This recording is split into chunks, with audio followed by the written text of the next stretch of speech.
நரசிம்மன் நரக்குன்னு செஞ்சுட்டாருங்க டெல்லியை, அப்படிதான் சொல்லி அவனும். பேட்டிங், பவுலிங், ஃபீல்டிங்னு எல்லாத்துலேயும் கன் மாதிரி இருந்தார். பேட்டிங் நல்லா ஸ்டார்ட் கொடுத்தாரு. பட் கேஎல் ராகுல் ரன் அவுட் அடிச்சார்ல, அங்கே தான் மேட்ச் மாறிச்சு. அதுக்கப்புறம் ஃபேப்பும் அக்செப்டும் நல்லா விளையாண்டுட்டு இருக்கப்பா, அங்கேயும் வந்து என்னால் பவுலிங் போட்டு நிப்பாட்ட முடியும்னா, ஏன்னா நான் ஆல்ரவுண்டர்னு காமிச்சாரு நரேன். மேட்ச் அங்கே தான் போச்சு. எத்தனை தடவைங்க சொல்கிறது, ஒரு ஃப்ளாட் பிச்சுன்னா டாஸ் வின் பண்ணி பேட்டிங் ஆடுங்கய்யா. 210 220 எடுத்து சேசிங் பண்ணுறது டஃப்யா. எப்போ பார்த்தாலும் டாஸை வின் பண்ணி பேட்டிங் பண்ணுறேன், டாஸை வின் பண்ணி பவுலிங் சேசிங் பண்ண எப்படியா சேசிங் பண்ண முடியும்? அதுதான் டெல்லி தப்பு பண்ணிட்டாங்க. இப்போ பார்த்தீங்கன்னா டெல்லி வந்து பாயிண்ட் ஸ்டெப்பில் டவுன் ஆகிட்டே இருக்காங்க. அது எந்த அளவு பாதிக்க போகுதுன்னு தெரில. ஆனால் சுனில் நரேன் மட்டும்தான் மேட்சை முழுக்க மாற்றினாரு. எஸ், சப்போர்ட் நிறைய பேர் பண்ணாங்க. ரகுவன்சி நல்லா பண்ணார், ரஹானே நல்லா பண்ணார், ரிங்கு நல்லா பண்ணார்.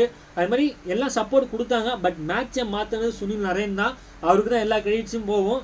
என்னை பொறுத்த வரைக்கும் இந்த மேட்ச்சில் வந்து நான் என்ன அவருக்கு தான் கொடுப்பேன். நீங்கள் யாருக்கு கொடுப்பீங்கன்னு சொல்லி கமெண்ட் பண்ணுங்கள். டெல்லி பிளே ஆஃப் போவாங்களா அப்படின்னு சொல்லி கமெண்ட் பண்ணுங்கள்.